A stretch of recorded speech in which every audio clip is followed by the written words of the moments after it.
La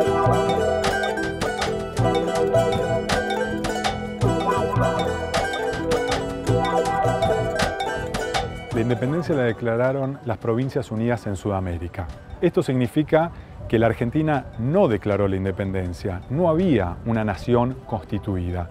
Las Provincias Unidas en Sudamérica era un territorio incierto que respondía a la antigua conformación del Virreinato del Río de la Plata, y los diputados que representaban a estas provincias buscaban una unidad que se iba a terminar dando a través de la guerra. Había 29 diputados cuando se firmó el acta del 9 de julio de 1816, y es interesante la fórmula Provincias Unidas en Sudamérica, que hacía alusión a una identidad incierta, indeterminada, entre otras cosas porque no se sabía bien cuáles eran estas Provincias Unidas.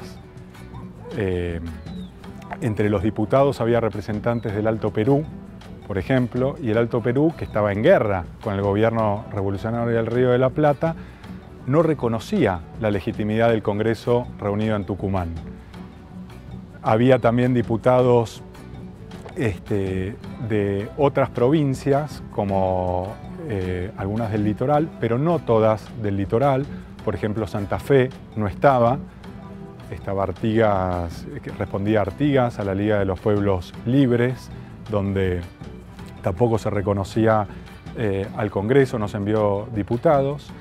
Entonces la independencia fue declarada por esta entidad incierta, que al mismo tiempo era muy efectiva porque se iba a ir determinando según los resultados de la guerra.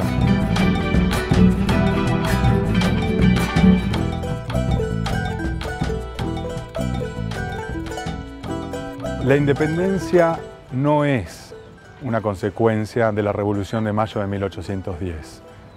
Recordemos primero que la Revolución de Mayo de 1810 se instituyó a través de una junta de gobierno en nombre del rey, de las leyes de la monarquía y de la religión. Ninguno de los integrantes de la primera junta se consideraba inicialmente revolucionario.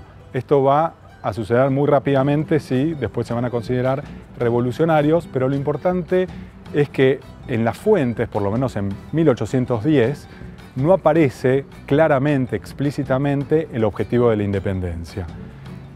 Cuando se va a declarar la independencia en 1816, lo que vemos es una dinámica distinta, relacionada evidentemente a los 5 primeros años de la Revolución, pero distinta. Entre otras cosas, porque los documentos de la independencia, una gran parte de los documentos, de los principales documentos de la independencia, que es el acta del 9 de julio, el manifiesto a los pueblos y el manifiesto a las naciones de 1817, no hablan de revolución.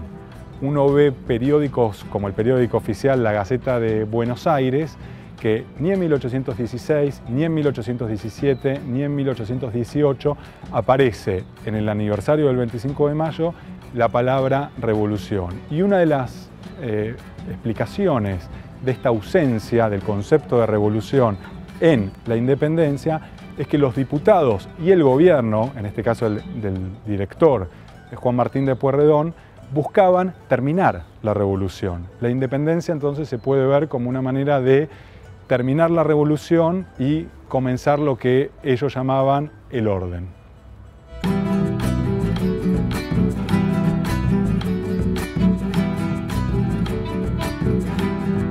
¿Por qué se declara la independencia?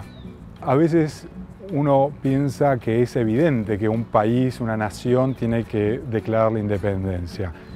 Pero tenemos que tener en cuenta que no había un país y una nación constituida. El mismo hecho de declarar la independencia implica que la nación se constituye a sí misma, porque hay que pensar que, como dijimos antes, los que declaran la independencia son los representantes de las Provincias Unidas en Sudamérica. Entonces, ¿cómo estos representantes crean la nación? Bueno, se crea, entre otras cuestiones, a través de este documento muy breve, muy escueto, plagado de silencios, pero muy efectivo, porque lo que dicen en este texto es finalmente que hay una nación independiente y libre. Y es necesaria esta declaración por el contexto de guerra. Un contexto de guerra principalmente con el Alto Perú, que es el principal foco realista, y la declaración de independencia implica que la nación va a tener que ser, o sea, se intenta que la nación va a tener que ser reconocida en el derecho internacional. Declarar la independencia es el primer paso para que el Río de la Plata sea reconocido como una nación y para que la guerra no sea vista como una guerra entre realistas y revolucionarios, sino una guerra entre dos naciones, España y el Río de la Plata.